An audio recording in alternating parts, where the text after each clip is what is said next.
welcome to the market garden here at Bangadang Farm. We're at the end of summer now and things are starting to look very dry, and as we move into autumn we're starting to clear out beds and get ready for the season ahead. So we're going to do a little walk through and tell you what we've been growing this year and our plans for the coming seasons. Up at the market garden we've been growing a lot of roses. These have such a long flowering season here in West Australia and it seems silly not to take advantage of it. So we have the beautiful pink rose here called Pierre de Ronsard. We've got a beautiful sort of coppery, yellowy, warm toned one. We get a good example there called Honey Dijon. Very pretty. And then we have everything from a brilliant white rose called Brilliance to a dark red called Camp David. Okay, so behind me we have a mulberry tree. We've got two of these in the garden and they're a slightly different mulberry than your traditional. These are a long mulberry and we've actually got an example in here, I think, at the moment. So we've got a nice long mulberry here and this isn't obviously quite ripe yet, but it goes a dark red and it's got a really sweet taste. Very beautiful, and it adds a little bit of shade in this garden, which especially in the height of summer we need desperately. It's actually one of our aims for 2024 is to add in a few more fruit or citrus trees or evergreen trees or even some more mulberry trees, just to add a bit more shade through the garden to let things grow in the height of summer. It gets very hot here. We've had no real rain since November here. And things are starting to look very dry, which is when we turn to our dahlias, which are normally a winner for us.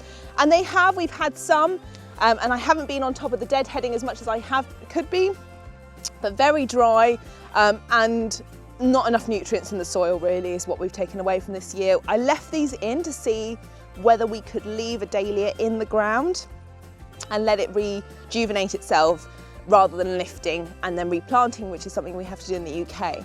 And the answer is yes, you can, but you have to really fertilise the soil. Same as with roses, which I didn't realise. So we will dig these up this year, we will turn over the bed, we'll plant these somewhere else, and we will make sure that we put a load of blood and bone in the soil to make sure we're ready for the season.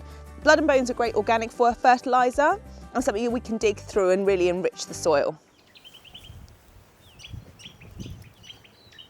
So this bed was lavender bordered and then we had the roses through the centre. I planted in a few sweet peas this year and as you can see they've taken over. It's the first time I've grown sweet peas here in Australia and they've done amazingly well. I went quite late and people were quite sceptical about my lateness with the sweet peas, but we've had so many bundles and bundles of sweet peas and they smell unbelievable. Just the best smell, and they're so pretty when you have a big bunch of them together, really lovely. And actually my grandmother used them in her bridal bouquet, these white sweet peas. So we think about her when I smell these, which is lovely.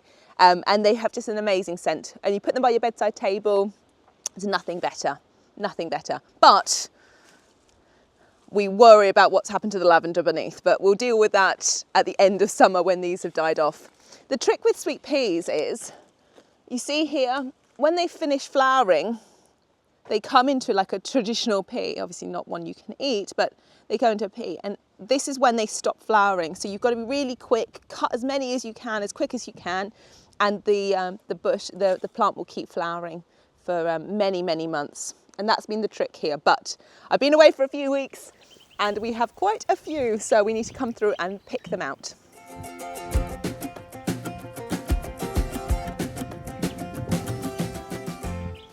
As we reach the end of the summer, we reach the end of Cosmos as well. And this bed, this is the third year. I planted this from seed, 20 Cosmos plants, and I've cut them back, they come back, I cut them back, they come back. And the reason they do that is because they're self-seeding. So here we have a Cosmos that has finished its bent head, and you can see literally where the seed is, just here. So that's just reseeding, and we chuck it back in the soil, and the new Cosmos will come. So one of our helpers here today is Daniel, and he's going to be cutting back all of the Cosmos, leaving a few of the green ones just because then I can cut them for flowers, and then we'll move on, and this will come back again, maybe for a fourth year, which is very exciting, and low maintenance, which is what we like that too. And one of the things we planted this year were these Cinderella pumpkins. Just really for a giggle for the kids when they come to stay. They look pretty cool, and they're not particularly good eating pumpkins. They're more for Halloween and carving and things like that, but being where we are in Australia, all the wrong way round for those sort of things. So they've just been a bit of brightness in the garden, bit of fun, and I've got an extremely large pumpkin growing here, and I'm going to see how big he'll get. So that's our bit of excitement for the year, but really this is now kind of at the end of it. I should be cutting back all of these that have not done well and letting the energy go to the big ones just to see how large they can get. This is like when you go to the country fairs and you see the old man sitting there with his giant fruit and vegetables. That's now me. I'm now becoming that person. So this year we planted a yellow zucchini variety and they have been brilliant, really, really great. We're not always quick as we should be to get hold of the zucchinis themselves. When we're looking at them, they should really, I mean, for taste purposes, you know, we should be looking at them, getting them that big or smaller. This is quite a chunky sort of squash almost looking one, but sometimes we let them get to marrows. And then what we do at that point when they're no good for eating really, I mean, you can scoop out the insides and cook the marrow, but for us, we give them to our chickens. So, and they love to peck through the seeds. So it's a secondary produce for the chickens to be eating as well. So that's what we do. But otherwise, this sort of size, this goes in our dinner. Cut it into fours, roast it, yum. Nothing better. So something that I learned this year was about the zucchini flower. So this one here that has a very skinny stem with the flower on the head, that's actually a male because it's not been pollinated. This one here, on the other hand, is a female, and you can see this is what they call actually the ovary, which is where the zucchini is formed. And that means that one was pollinated, and therefore this one is going to become a zucchini. Whereas this one you should actually cut, and you can stuff with ricotta or some sort of cheese if you like, or anything, and that one is then, you can fold that up, roast it or deep fry it, and that's what you would get your zucchini flowers from, your zucchini blossom, pasta dishes, things like that. So in this bed this year we grew parsnips and radishes, but we've moved on a little bit from it. There's Panda walking through to see us. But we've moved on now into Chinese cabbage, and you can see it's been a little bit cabbage butterfly eaten, but some not so much. And one of the reasons that we have not closhed them is because A, it's a lot of work, and B, I just feel like it's just one of those things, let's see how it goes. If it doesn't work, it doesn't work. But one of the ways we can get around cabbage butterflies is by planting marigolds, and these act, and nasturtiums as well, which we have both in the garden. And these act as almost an attractant for the butterfly opposed to the cabbage. So we find that for this, we get far less butterfly action on our cabbages and lettuces than we would if we didn't have them, but you still get them. But it's one of those things, we don't spray, we don't do anything here other than add organic fertilizers. So it's just one of those things that we put up with, but it doesn't really deter from eating the rest of the product when it's finished. So these are the roses that we planted in 2022, and they are just going extremely well. I fertilized them a lot at the end of last flowering season with Blood and Bone, and they've come back and they have not stopped flowering. They've been brilliant. But as I said, I haven't been here for a couple of weeks, and look at this rose. You can see how many dead heads are on it. So we're going to come through and just literally cut this back. If you want to get technical about it, one way I've been told is the second shoot produces more flowers and the first shoot produces more leaves, or vice versa. But to be honest with you, I was listening, but I didn't take it in, that sort of thing. So I'm just a big one for cut it back. And if you're sort of less, pedantic about it, you end up with probably a good even amount of leaves and rose heads. So I'm going to come through now and cut this all back a bit willy-nilly. But one of the ways you have to do it is, so let's find a good example here, maybe here. So say I was going to cut there. It's just above there, but you see here's, this one's got a little bit of already a flower or a leaf, a new bud set coming. So I'm going to chop it from there. And then that will form a new shoot. And that from there, something else will grow. One of the other ways I like to do it, because I've got lots of roses here, I try and keep it a bit more clumping formation. So I try and, when I'm doing this, take into account the shape of the tree as well. So for example, that one is going to head up, which is fine, but I don't want to head out too much, because in here we also have some cinnamon and lemon myrtle as well growing. Behind me is the lemon myrtle, and this one is the cinnamon myrtle. And again, you have this like sort of cinnamony smell from the myrtle. I actually don't like cinnamon myrtle as much as lemon myrtle. The lemon myrtle has a really pungent flavour, and we actually make ice cream from this, and it's gorgeous. Yeah, just that's lovely. That smells to me like proper lemons in a cocktail almost, like limoncello smell. That's how it smells. Anyway, whereas the lemon myrtle is kind of a bit sweeter. Right, so back to the roses. So I'm just going to hack a few back here and chuck them in my bin.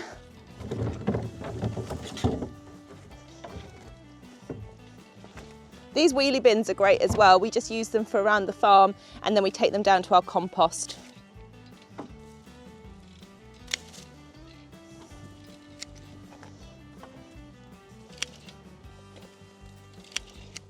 So the other thing is to cut on an angle as well, if you can. So that one's already, so this is completely spent, this whole bit. So I'm going to take it right back to there, on the bud line and on an angle. So as we look towards 2024 and what we're going to be planting for the season ahead, one of the things that I really need to get back on top of is my herbs. This is the closest garden to the house, so we really want to make sure that we're growing things that the chefs can come down, or anybody who's cooking can come down and pull from. Especially as we're moving into making more chutneys and jams and things like that, we've got to have that in mind about what we're going to be using from here.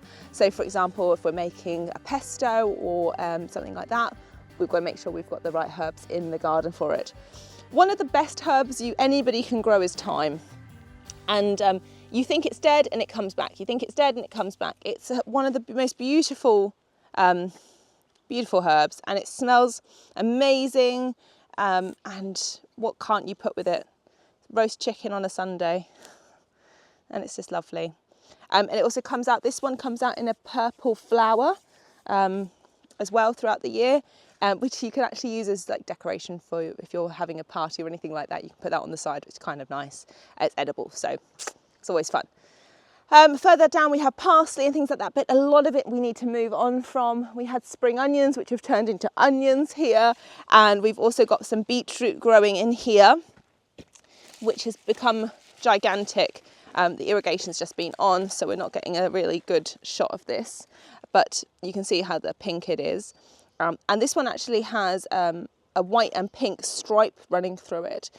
So that's kind of interesting. It's not your traditional deep purple. Not as good eating, I would say, as your traditional one. It's a little bit more woody, but interesting nonetheless.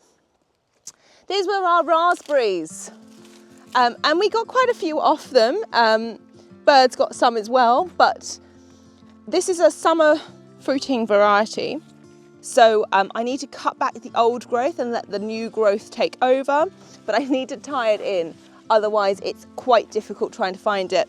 I know, for example, this one back here is an old cane. If I find him here, I've pulled him off. So I need to cut back from the base, and then he will go to the trash, to the compost heap rather. So that needs to happen across the board, and you can see here where the nice lovely new growth is coming through. That's what we want to keep for the season ahead for our future raspberries. So a lot of this needs to come back and be tied back in. Over here is a new addition to the market garden this year. This is our rhubarb. I didn't think it was going to make it for a long time, but it has, and a little bit green. I need to work out a way that we can do it. I think that as we head into winter, it's going to be better potentially. But you can see that should be more red than that. But that's the kind of colour we're looking for, but in the whole stalk. So we will keep you updated on how we get on with this. So we've also got here growing a few fine beans. We had also purple ones growing this year, but they've finished now. And now we're onto just the remnants of the green ones here. But these are great, they're a great pollinator as well, and they look attractive. So one of the things we grew this year, again from last year, was our tomatoes. These are a heritage variety that I just pick up from Bunnings as seedlings and I grow in. It just means you get a good variety of different things going on, which is kind of fun. Down on the farm they grow a beautiful cherry tomato which I need to grow up here next year, but I'm not allowed to do that until I learn to tie in my tomatoes. I'm appalling for it, absolutely appalling. You can see them, they're falling all over the place. It's an embarrassment, the state of my tomatoes. I'm on it for the first couple of months and then I leave them to their own devices, and it's not the way to do it. It's the opposite. So I need to get on that, and 2024 summer will be the year I sort myself out with my tomatoes. But in the meantime, we have tomatoes. They're amazing for making chutneys and things like that, especially when we have our glut. And for the first couple of seasons, it reminded me of my grandma over there. This reminds me of my grandpa, and I think actually for lots of people it reminds us of our grandpas growing tomatoes in the greenhouse. So that's the smell. I don't know, I'm all about smells in the garden when we're here. Okay, so in October we harvested our potatoes. We thought we got all of them, we did not. And so what happened was the potatoes that were left in took seed again, and now we have another batch. It's a little red gem potato, and if I pull out, for example, here, so it's like this sort of orangey, reddy potato, and we can start harvesting them now. That's good to go. We can eat them as well.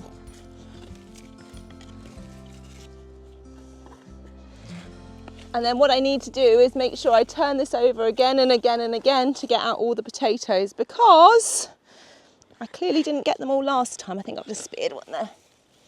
Yeah, I did. Oh, there we go. Some more potatoes. More potatoes. And then see, there's lots of little ones. And if I leave one of them, that's where the next potato plant will come from. So they're brilliant, but they are self-seeding. So, yeah. It was a good idea to start with, and now it's becoming a bit of a pain. So the way we irrigate this market garden is through drip line. Everything is fed from our irrigation tanks, which are fed from our dams or from rainwater. Nothing else is used here, which is great. So it means that everything that's being used is on site. The gardens here at Bangadang are extensive, and we irrigate where we can, but this is obviously one of the areas that we can be selective with. For example, this is an empty bed here, and so we've turned off the irrigation, so it gives you a really good sense of what it looks like when nothing's irrigated. Okay, so we've sort of scattered and picked up several beds to describe along the way, and the last one at the far end, so we started with our sweet peas and the roses, and we finished with our chilies. I grew these chilies from seed the year I got here in 2021 in July, and they are still going, and it's just bonkers. But I have a funny feeling this might be the last year. This is a Serrano chili, so we get both red and green peppers off them. They are spicy, but not too spicy. You could actually eat them like a capsicum almost, these ones. So they add a bit of heat, but not too much, and they're lovely. But this year, for 2024, we're moving on from this one. We will do another Serrano chili, but maybe not as many. And we're going to do a jalapeno pepper, and we're also going to do a padron pepper. So, and then growing along our fence line of the market garden is passion fruit, and these come twice a year. We have them in November, and then we have them now. So they're brilliant, and I didn't realise how easy they were to grow. They've done so well here, and to the point where we can't get through them quick enough. So we have to come through and pick up all the dried ones sometimes, which is not great, but the team are eating them at the moment, and they're lovely with just a basic yogurt, a Greek yogurt, and some of our honey, and they're just fantastic. That's a wrap on the market garden for the summer season 2023-2024. We have lots planned for the year ahead, so stay tuned.